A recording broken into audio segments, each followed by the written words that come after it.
Good morning, DJ Chacha. And of course, kay Manong Ted. Good Good Good morning. morning, morning and of po. course, to all the viewers and followers of our program today. Good morning po, Congresswoman. Salamat po sa panahon. Congresswoman, ito nga po, ngayong idineklara na sufficient in form and sufficient in substance, ito pong dalawang impeachment complaints na nakahain po dyan sa Kamara. Ano na pong susunod na proseso? DJ, no, before we ended our hearing kahapon, before we adjourned, the Justice Committee already issued the notice to the Vice President.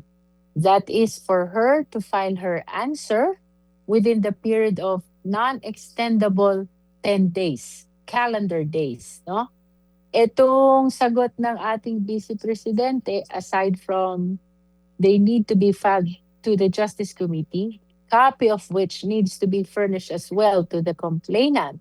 And in that case, from receipt by the complainant of the copy of the answer, they are given a period of 3 calendar days within which to file their reply. No? Dapat i-furnish din nila ang Vice President. And in that case, the Vice President naman, from receipt of that reply, is given as well a period of 3 calendar days to file her rejoinder. Ang tawag natin dito, DJ, responsive pleading. Reason is nagsasagutan sila. From complaint, may answer si VP. From answer, mayroong reply si complainant. And from reply, may rejoinder si VP. No? Ang tawag ko dito, DJ, is step 3. And as a matter of fact, dito sa step 3, dito na rin sinasubmit yung evidence ng both parties, complainant and respondent. And if they have affidavits and counter affidavits, they need to be sworn in as well before the Justice Committee. Oo. When all of these are complete, the Justice Committee under step 3 needs to determine whether or not there's sufficient ground that supports the impeachment complaint. If the answer is in the affirmative, if that is a decision of the Justice members' majority, we go to step 4. Step 4 is the hearing proper. Dito natin tatawagan ang complainant, ang witness, and even the respondent. Maraming nagtatanong, DJ, what if the respondent doesn't show up? What if the Vice President doesn't appear before the Justice Committee? Let us remember that her appearance in the hearing is part of her right to due process. In other words, she has the prerogative, she has the option, she has the choice whether to come or not to come. No? If she doesn't come, it will be interpreted merely as a waiver of her right to be present during the hearing. Pag natapos na lahat ng parties dito sa hearing proper, we go to step 5. In step 5, the Justice Committee will vote on whether or not there is probable cause that supports the impeachment complaint. That is why, DJ, ito ang dahilan, Manong Ted, why I compare the proceeding before the Justice Committee to a preliminary investigation in an ordinary judicial proceeding. No?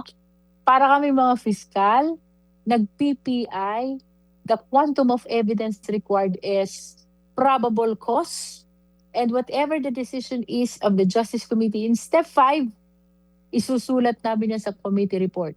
And that committee report is subjected to the approval of at least 1/3 of all the members of the House of Representatives. No? Kung makakakuha siya ng at least 1/3 vote, then that is the time that the Articles of Incorporation, Articles of Impeachment will be transmitted to the Senate for trial. Wow, well explained. Ngayon mas naiintindihan ko na rin po itong proseso nito nga pong impeachment. Ma'am, yung sinasabi niyo po na bibigyan ng 10-day period si VP Sara para nga po makasagot. Kailan po magsisimula yan? Kailan po ba niya matatanggap ito pong notice? Notice po galing sa Kamara. Oo. Yeah, alam mo kasi sa law school tinuruan kami ng pagbibilang eh. Exclude the first, include the last. I don't know really what's the policy of the House in counting. Kasi I observe parang iba eh, no? Parang pag nilabas mo siya ng March 5, March 15 ang 10th day niya. Something like that. But I will double check that. In law kasi, you exclude the first, you include the last, no? So, it's like, what's this? March 5, so ilalabas mo siya March 5, exclude the first, start ka ng March 6, 7, 8, 9, 10, 11, 12, 13, 14, 15. Pares pala. March 15 pa rin yung 10th day niya, no? So, the counting should start on March 6. Pero I understand it will be served to the Vice President today, March 5. So ngayon po isuserve March 15, inaasahan na matatapos yung 10-day grace period ni VP Yes. Sara Duterte. Pero para lang din po sa mga nakikinig, kasi dalawa 'di ba yung pinagdaanan, sufficient in form and then sufficient in substance. Na-explain na po last time ni Kong Joel Chua kung ano po yung sufficient in form. Paano naman po tinitignan ng komite kapag sinabi nating sufficient in substance? Kasi sabi niyo po kanina, parang lumalabas, ano lang kayo preliminary hearing kung ikukumpara po natin para kayong mga piskalya. So dito po ba sa sufficient in substance, may mga tinitignan na rin tayong ebidensya? Well, we are just looking at the face of the impeachment complaint, including the attachments, no? Pero if you will consider the rule, in verbatim, as sabi dyan, there is sufficiency in substance if there is a recital of facts that constitute an offense determinative of the ground of impeachment, no? Ang tinutukoy dong offense is the specific actions of the respondent which are contrary to law. And then ang sinasabing determinative of the jurisdiction of the committee, these specific acts must constitute any, some, or all of the grounds for impeachment. And of course, we have to understand, pag sinabi natin grounds for impeachment, may enumeration dyan ang Constitution. And the enumeration is exclusive in nature. Yun lang. You cannot go beyond. Ano ito? A culpable violation of the Constitution, betrayal of public trust, treason, bribery, graft and corruption, and other high crimes, no? And another important thing here, DJ Chacha, no? Itong offenses or specific acts or allegation of facts, dapat makonect mo to dito sa ground for impeachment. Ito yung tinatawag nating factual nexus. You have to establish the ground between the offenses and the ground, no? The impeachable ground. The impeachable offenses with the impeachable ground. Dapat ma-establish yan. Dapat makonect mo yan. Otherwise, you cannot say that that is sufficient in substance, no? But indeed, the determination are confined only to what appear in the impeachment complaint and the attachments therein. DJ? Okay, so tama po ba yung pagkakaintindi ko? At dito, ang tinitignan ay kung karapat dapat bang imbestigahan yung mga allegations muna kay VP Sara. Yun lang po.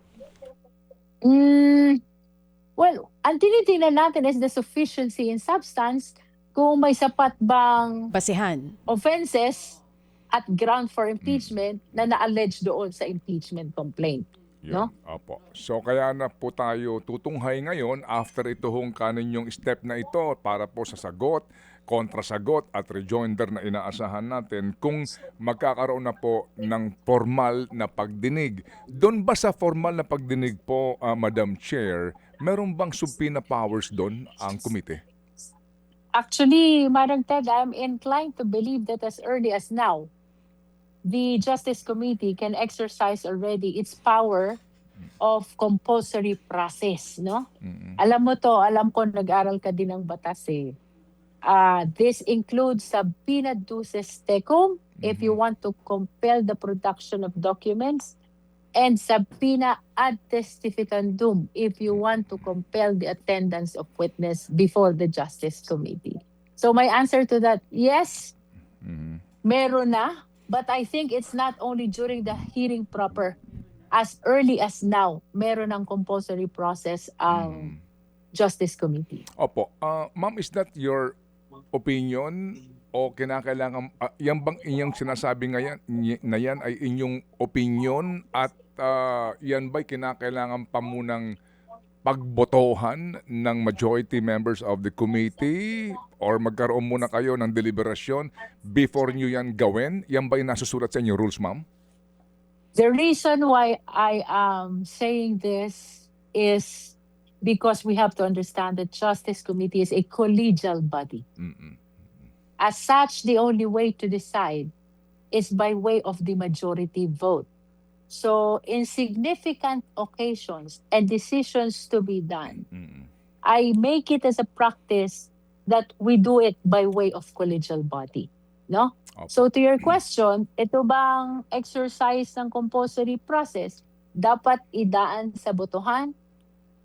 I think yes, because this is a collegial body and I cannot decide alone.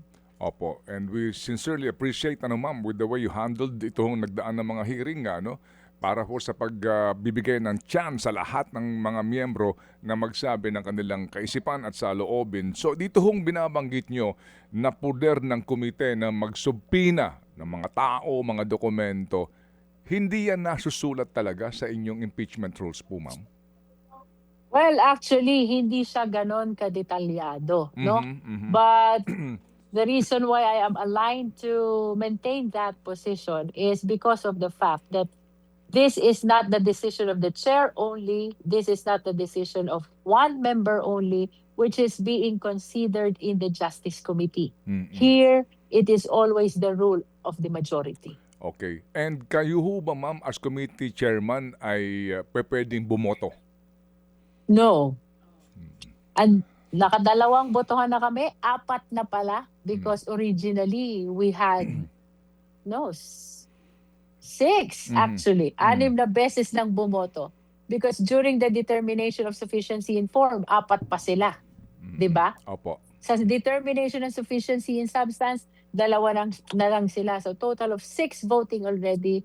Hindi pa po ako nagkaroon ng chance na bumoto because I know for a fact I am not allowed to vote except in cases of tie. Ayun, opo, klaro yan. So, ma'am, dito po sa usapin po ng mga, hindi sa pinangungunahan po namin ano po ang mangyayari, pero doon po sa mga aligasyon tungkol po sa mga SAL-N issues na ito. Doon po sa mga aligasyon po ng umano ay hindi maipaliwanag na yaman, diyan ho, ma'am, talaga, pwede na pong umiral ang poder ho ng komite para mismo mga bank records na ito vis-a-vis the bank secrecy law, gagaya po sa impeachment court, pwede na pong manaig ang poder ng komite ho dito sa pagsusupina ng mga ganon? I believe yes, Manong Ted, no? Kasi if we will look into the provisions of the bank secrecy law and other related laws, ang sinasabi dyan, the exception to the protection that is provided by the bank secrecy law is during impeachment cases or impeachment proceedings. The law is silent whether it refers to the Justice Committee or to the Senate trial. And we should be reminded by our principle in statutory construction. When the law does not provide, we should not provide. When the law does not distinguish, we should not distinguish.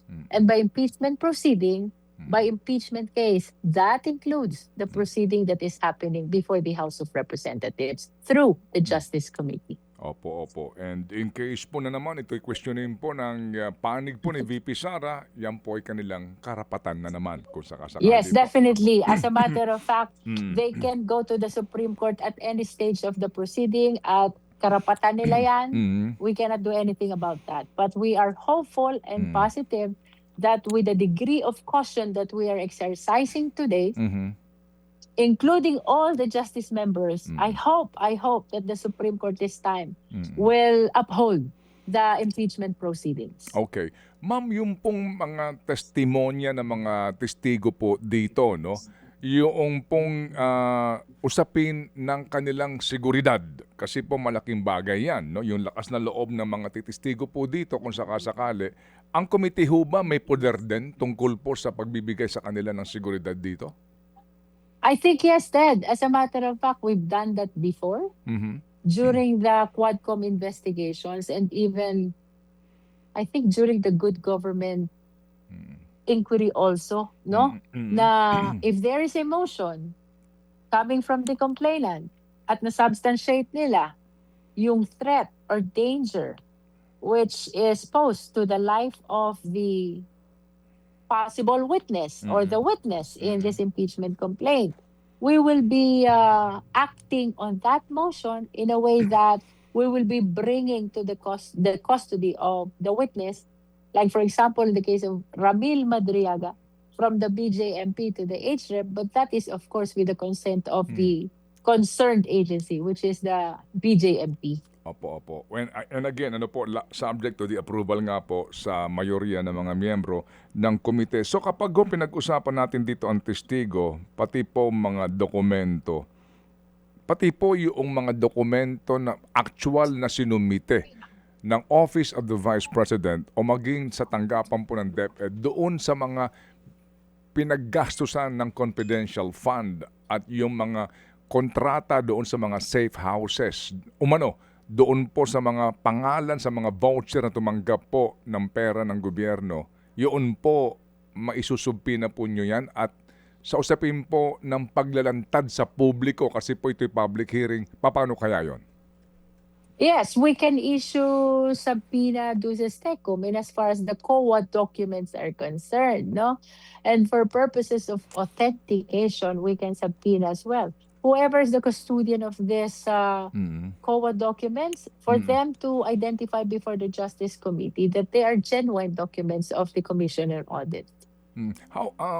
Paano po ninyo, ma'am, ito bang hearing na ito ay talagang all the way magiging publiko, meaning live stream po ito? Sa usapin po noong halimbawa dumating ang pagkakataon, ito naman theoretical po, na yung piatos, no? Sino ba siya?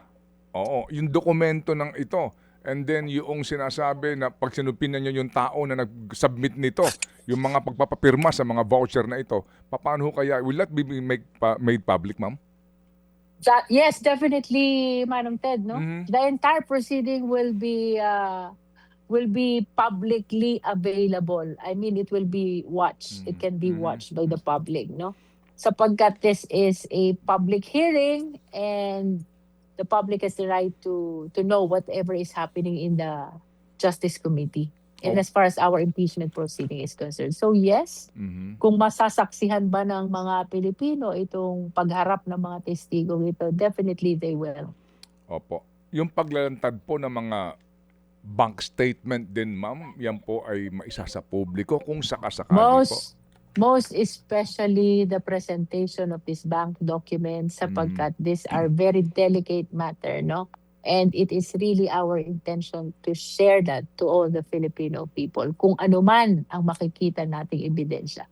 Sabay-sabay po nating makikita kung ano mang ebidensya ang i-offer sa atin ng mga complainants. Okay. So, kumbaga po, ma'am, dito po sa stage na ito nga po kasi nga eventually ay ang magiging laman ng inyong committee report. Doon po, ma'am, hindi lang po probable cause ang quantum of evidence doon lalabas kung sakasakali po. In which stage, Manong Ted? Ito hong stage na po ng paglalantad ng lahat ng mga sinasabing ebidensya na iharap. Okay. Opo, go ahead, ma'am. We cannot actually say na hindi na ito probable cause because let us remember that the respondent has the right to counter the evidence to be presented by the complainant. Okay. So we do not know if after we have seen the counter evidence of the respondent, the evidence will actually be more than or Okay. just enough for probable cause. We do not know yet. It will depend on the progress of the hearing. Yes, oo nga, oo nga naman, ano po. Yes, ma'am. Okay, ma'am, yung pong inyong calendar, meron kayong break ngayon pong Semana Santa. It's happening on March 20. Ang balik po ninyo ay May 4 na. And then, That's correct. Apo, and then hanggang June 5 po iyan. Opo, Yes. opo. And then pagbalik nga po ninyo, ito na po ata yung SONA ni Presidente Marcos. Kapag nagkaroon kayo ng hearing na actual na, dito po sa mga pinag-usapan natin, bank statement, etc.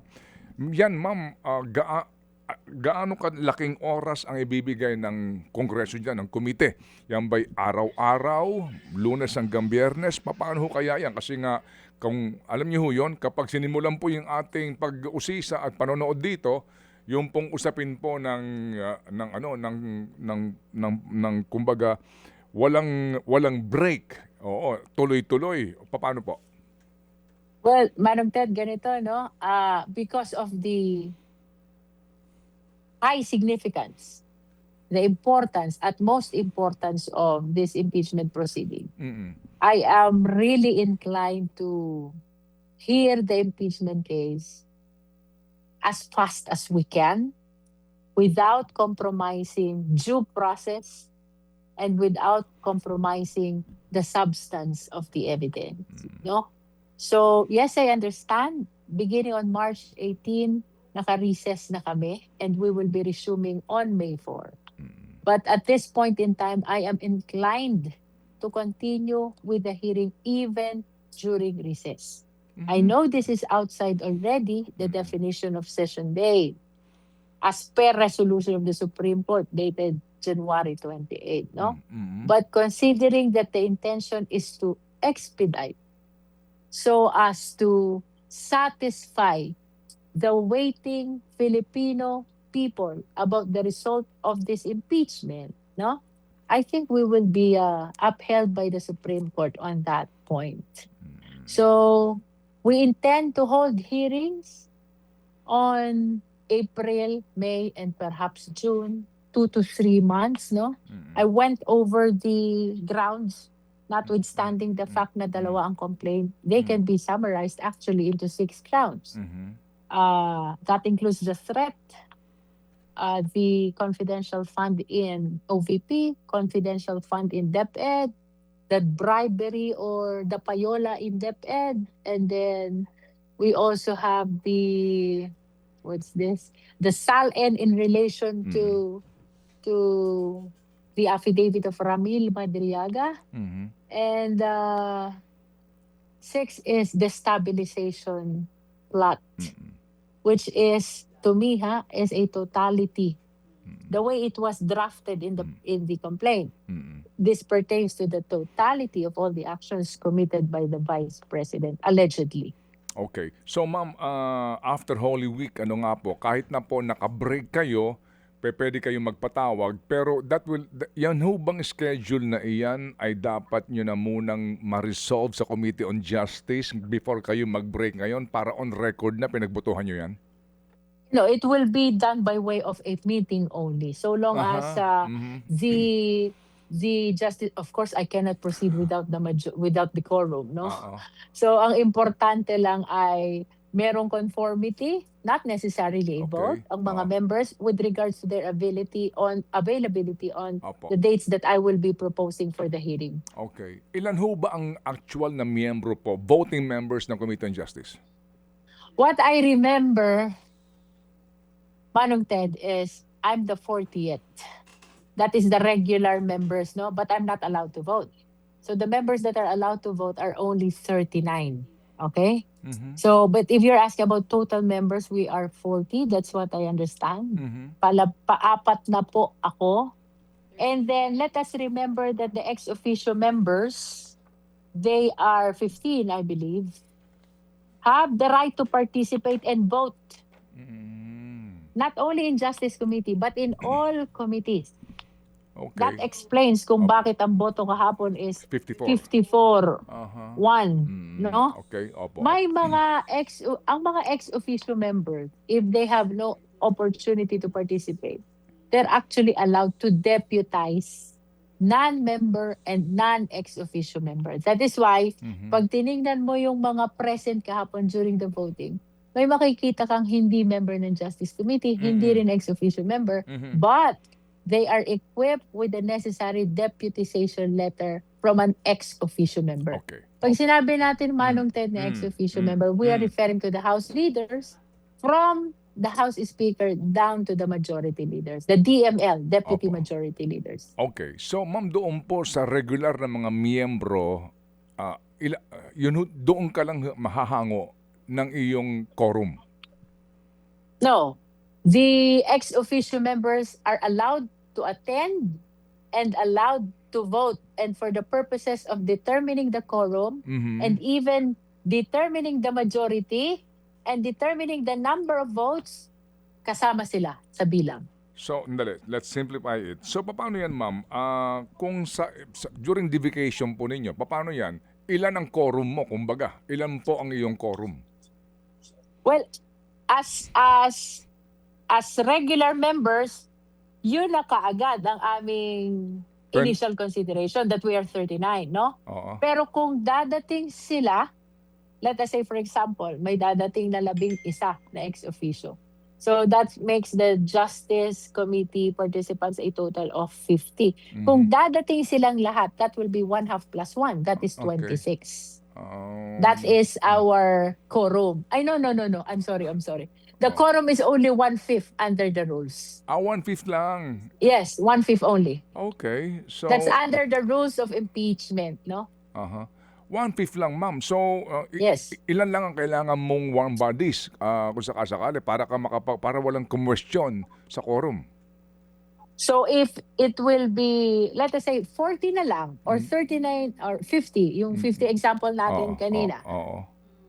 For purposes of quorum, Mhm. 1/5 is 10, right? Okay. 10. Okay. Tapos if we will be voting, for example, on sufficiency in form and substance, ang sabi sa rules, majority of the present members so long as there is a quorum. So kung 10 yan, Mhm. for purposes of determination of form and substance, 6 will be enough because that Okay. is the majority of 10 and there is a Okay. quorum. Alright, sige po. So, napaka-importante itong mga... Just to distinguish this, Manong Ted, Okay. let us make a distinction between simple majority and majority of all members. No? Okay, go ahead. For the purpose of determination of form, substance, sufficient ground of impeachment, ito simple majority lang.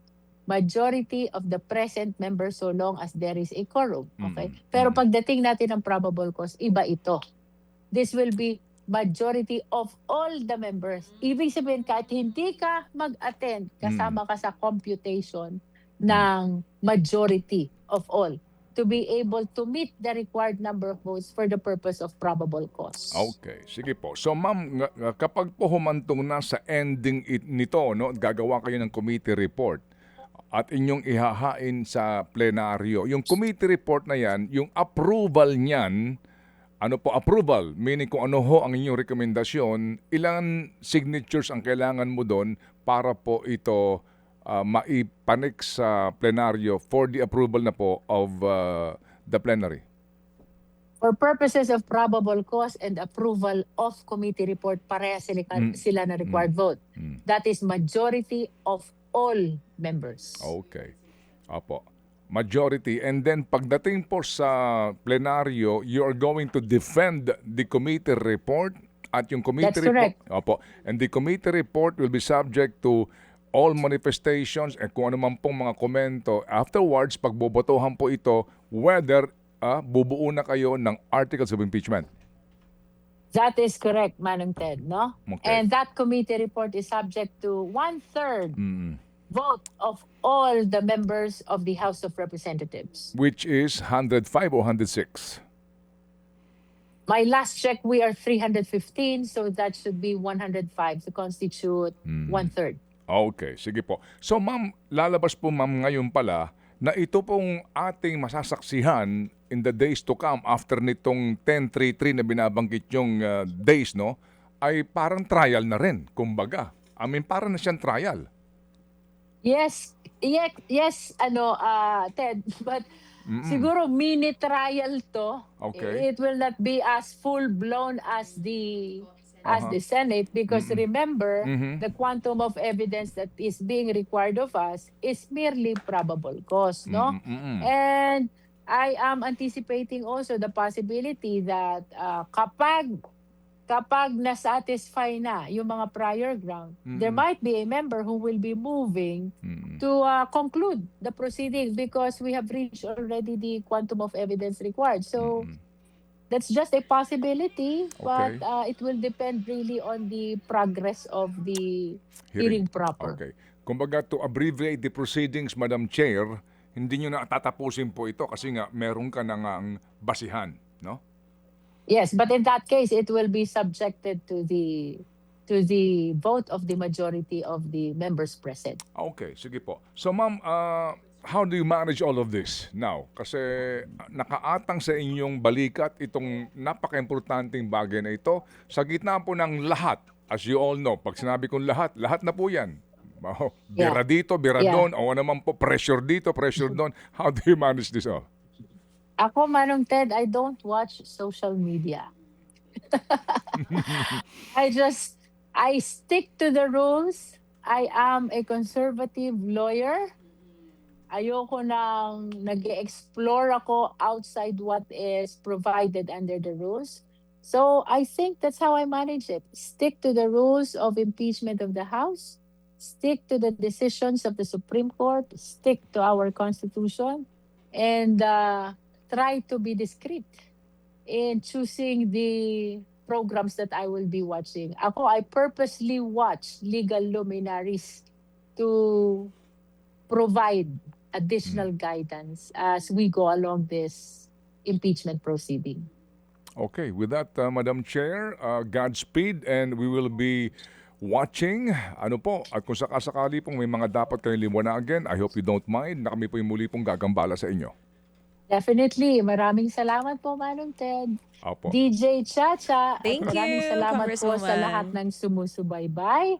And special greetings to my kababayan mula sa ikalawang distrito ng lalawigan ng Batangas. Maraming salamat po. Thank you, Madam Chair.